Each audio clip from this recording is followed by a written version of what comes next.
बिस्मिल्लाहिर्रहमानिर्रहीम। व्यूअर्स, आज का जो हमारा टॉपिक है वो सिविल प्रोसीजर कोड के बारे में है। आज हम सीपीसी के ऑर्डर नंबर 11 के बारे में बात करेंगे। इसके टोटल 23 रूल्स हैं। आज हम इसके जो पहले 12 रूल्स हैं उनके बारे में बात करते हैं। ये जो ऑर्डर है 11, ये डिस्कवरी एंड इंस्पेक्शन के बारे में है। इसमें जो एक पार्टी है दावा की, वो अपनी अपोजिट पार्टी को एक इंट्रोगेटरीज वो दे सकती है, वो एक सवालनामा दे सकती है, ताकि जो उसके जो मटेरियल फैक्ट्स हैं उस सूट के उनको वादे किया जा सके, और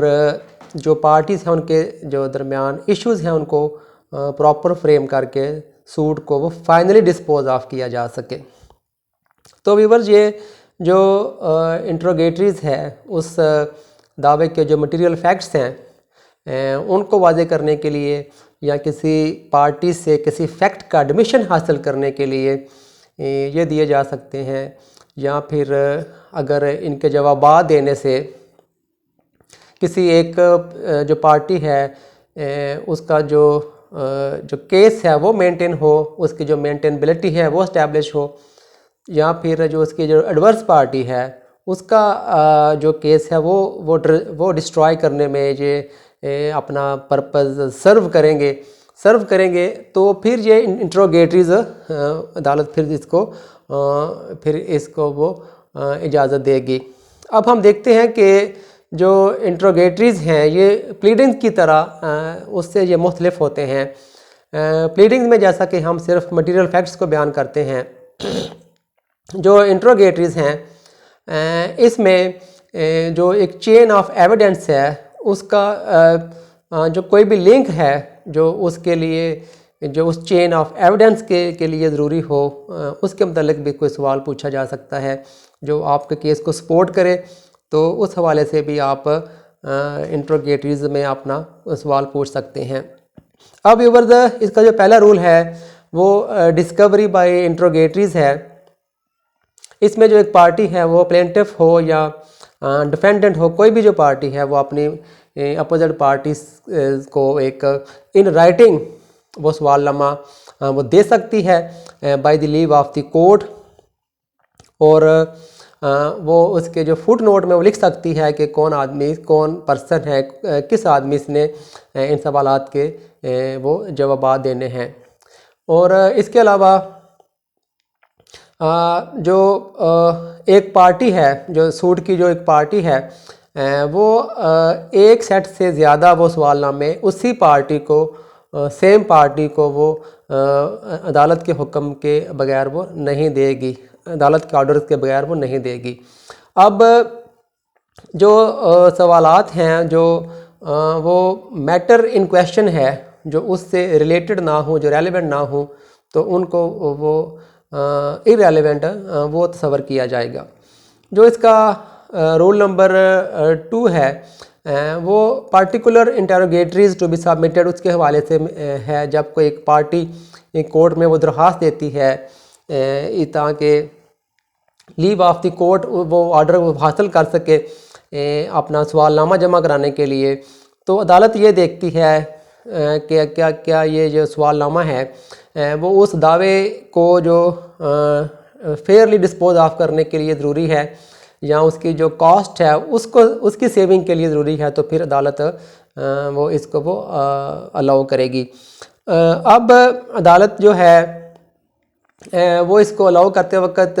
इस बात को भी मद्देनज़र रखेगी कि जिस पार्टी से ये सवालात पूछे जा रहे हैं, क्या उस पार्टी ने कोई ऑफ़र की है जो कि वो कर सकती है किसी पार्टिकुलर फैक्ट की वो डिलीवरी के हवाले से वो ऑफ़र कर सकती है, किसी एडमिशन करने के हवाले से, या किसी डॉक्यूमेंट्स की फराहमी के हवाले से, प्रोडक्शन के हवाले से कोई ऐसी वो ऑफ़र कर सकती है। और अदालत ये देखेगी कि क्या जो सवालात पूछे गए हैं इनके जवाबात से वो जो केस है, जो सूट है, उसको फेयरली डिस्पोज ऑफ करने के लिए ये वो मुआवनत करेंगे, या उसकी जो कॉस्ट ऑफ दी सूट है उसकी सेविंग के लिए ज़रूरी हैं, तो फिर अदालत वो ऐसे सवालात को फिर वो अलाउ करेगी। इसका जो रूल नंबर 3 है व्यूवर्स, वो कॉस्ट ऑफ इंट्रोगेटरीज उसके बारे में है। अब इसको डिटरमिन करने के लिए, इसकी जो कास्ट है उसको तय करने के लिए ये एक इंक्वायरी की जाएगी। जो taxing officer of the court होगा वो ये देखिएगा कि जिस पार्टी ने ये जो सवालनामा दिया है उसके हवाले से वो इन सवालात की जो प्रोप्राइटी है, मुनासबत है या मौजू है, इसके हवाले से वो एक इंक्वायरी करेगा और फिर ये वो तय करेगा। अगर उसकी राय हो कि ये जो सवालात पूछे गए हैं ये बिलाजवाज़ हैं, ये लेंथी हैं, ये अनरीज़नेबल लेंथी हैं, तो फिर उनके जवाबात के हवाले से, ऐसे सवालात के जवाबात के हवाले से जो कास्ट होगी वो पार्टी अदा करेगी। जो पार्टी इन फॉल्ट होगी वो ज़िम्मेदार होगी इसकी जो कास्ट है उसको अदा करने के हवाले से। इसका जो रूल नंबर 4 है वो इसकी फॉर्म के बारे में है। इसकी जो एक स्पेसिफिक फॉर्म है उसी फॉर्म में, जो इसकी प्रिस्क्राइब फॉर्म है उसी फॉर्म में ये इंट्रोगेटरीज वो कोर्ट में सबमिट की जाएगी। इसका जो अगला रूल है वो कॉरपोरेशन के बारे में है। जब कोई दावा की पार्टी, कोई एक कॉरपोरेशन हो या कोई एक बॉडी ऑफ पर्सन हो, कोई कंपनी हो, कोई फर्म हो जो खुद सू कर रही हो या उस कंपनी को सू किया जा रहा हो और वो अपने नाम पर सू करे या अपने किसी ऑफिसर के नाम पर सू करे, तो जो अपोजिट पार्टी है वो अदालत को अप्लाई कर सकती है ऑर्डर के लिए कि इसको ऑर्डर के सवालनामा जो है, जो इंट्रोगेटरीज हैं वो डिलीवर करने की इजाज़त दी जाए और अदालत अगर समझे कि ये ज़रूरी है तो वो अलाउ कर सकती है। अब व्यूअर्स, इसका जो अगला रूल है वो objection to interrogatories by a answer है। अगर जो सवालनामा पूछा गया है उसका जो जवाब में देने में आपको, अगर किसी पार्टी को कोई एतराज़ है इस बुनियाद पर कि वो जो स्कैंडलस है या वो इररेलेवेंट है या वो जो नेक नीति के साथ वो सवाल नहीं पूछा गया या उसको पेश नहीं किया गया, तो वो जो पार्टी है वो जो ऐसा जो एतराज़ है वो अपने जवाब में वो ऐसा एतराज़ वो उठा सकती है। अब इसका जो अगला रूल है वो setting aside and striking out interrogatories के बारे में है। अगर जो सवालनामा पेश किया गया है किसी पार्टी की तरफ से वो इस ग्राउंड पर कि वो अनरीज़नेबल लेंथी है या वो वैक्सेशियस है, तो वो अदालत वो कोर्ट में इसको इसकी सेटिंग साइड के लिए अप्लाई कर सकता है। या अगर वो समझे कि ये जो सवालनामा है ये प्रॉलिक्स है, ये लंबा है, या ये ओप्रेसिव है, या ये अननेसेसरी है या स्कैंडलस है, तो वो इसकी स्ट्राइकिंग आउट के लिए वो एप्लीकेशन दे सकता है और वो ये जो दरख्वास्त है वो 7 दिन के अंदर देगा ताकि अदालत वो इस पर कोई प्रॉपर वो फैसला कर सके। अब इसका जो अगला रूल है वो एफिडेविट इन आंसर फाइलिंग के बारे में है। अगर जो इंटरोगेटरीज हैं जो पूछा गया है, सवालनामा पूछा गया है, उसके जो जवाबात होंगे वो आपने एक एफिडेविट की शक्ल में, एक एफिडेविट की सूरत में वो आपने सबमिट करने हैं। वो सवालनामा सर्व होने के 10 दिन के अंदर वो आपने एफिडेविट की फॉर्म में वो आपने वो जो प्रिस्क्राइब फॉर्म है उसमें आपने वो कोर्ट में सबमिट करने हैं। अब इसकी जो फॉर्म है एफिडेविट की वो भी एक स्पेसिफिक फॉर्म है, एक वो मखसूस फॉर्म है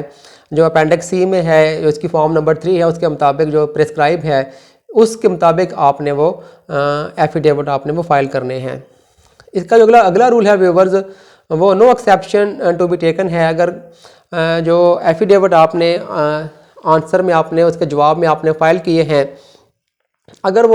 वो सफिशेंट या उसके हवाले से या कोई आपको कोई एतराज़ होगा कि वो कोई इनसफिशेंट हैं, तो ये कोर्ट डिटरमिन करेगी, ये कोर्ट असर्टन करेगी कि क्या वो जवाब जो वो सफिशेंट या इनसफिशेंट होने के हवाले से ये तय करना ये अदालत का काम है। इसका अगला ऊपर जो रूल है वो ऑर्डर टू आंसर और आंसर फर्दर है। अगर कोई सवाल पूछा गया है किसी पार्टी से या किसी आदमी से और उसका वो जवाब देने में को ओमिट करता है या वो इनसफिशेंटली उसका रिप्लाई करता है, जवाब देता है अपने हल्फनामे में, तो जो पार्टी है या जो आदमी है जिसने जो सवाल पूछा है वो कोर्ट को फिर वो दरख्वास्त देगा कि जिसने जो जवाब ओमिट किया है या उसका जो इनसफिशेंट जवाब दिया है कि उससे फिर वो कहा जाएगा कि वो अपना वो दोबारा या मज़ीद अपना वो जवाब फ़ाइल करे। तो इस हवाले से जो अदालत है वो ऑर्डर कर सकती है कि वो इसको फर्दर जो इसका जवाब है वो एफिडेविट में देगा या इसको जो वाई की सूरत में इसका वो ज़बानी भी इसको वो फिर वो एग्ज़ामन या वो किया जा सकता है। ये फिर तय करना ये जैसा फिर कोर्ट इसके बारे में वो हदायत करे। इसका जो अगला व्यूवर रूल है वो application for discovery of documents है। अगर कोई पार्टी जो है वो कोर्ट में अप्लाई करती है विदाउट फाइलिंग एफिडेविट, वो कोई दरख्वास्त कोर्ट में अप्लाई करती है कि किसी पार्टी को मुखालिफ पार्टी को कहे कि वो कोई डॉक्यूमेंट वो पेश करे जो उसकी पोजेशन में है, जो उसके कब्ज़े में है या जो उसके इख्तियार में है, तो उसको वो पेश करे। और अगर अदालत जो उस दरख्वास्त की समाअत के मौके पर ये ख्याल करे कि ये इसको पेश करना वो ज़रूरी नहीं है, तो वो उसकी समाअत इसकी समाअत को वो मुलतवी भी कर सकती है या इससे इनकार भी कर सकती है अगर कोर्ट समझे कि इस जो डॉक्यूमेंट को पेश करना वो ज़रूरी नहीं है या इस मरहले पर इस स्टेज पर पेश करना वो ज़रूरी नहीं है, तो अदालत वो इससे इनकार भी कर सकती है। और अदालत इस के हवाले से एक अमूमी या कोई महदूद हुक्म किसी ख़ास जो वो दस्तावेज़ात की इक़साम है उसके हवाले से वो कर सकती है। या फिर अगर अदालत इससे इनकार करती है, उसका यह ख्याल हो कि ये पेश करना डॉक्यूमेंट पेश करना ये ज़रूरी नहीं है, तो जो दावा की जो इसको जो डिस्पोज ऑफ फेयरली इसको करना इसके लिए ज़रूरी नहीं है, या जो दावा की जो कास्ट है उसको उसकी सेविंग के लिए ये डॉक्यूमेंट पेश करना ज़रूरी नहीं है, तो फिर जो कोर्ट है वो इसकी प्रोडक्शन से वो इनकार भी वो कर सकती है। तो व्यूअर्स, ये हमारा आज का टॉपिक था जो कि CPC के ऑर्डर नंबर 11 के बारे में था, डिस्कवरी एंड इंस्पेक्शन के बारे में जो है आज हमने इसके जो 12 रूल्स हैं उनके बारे में बात की है।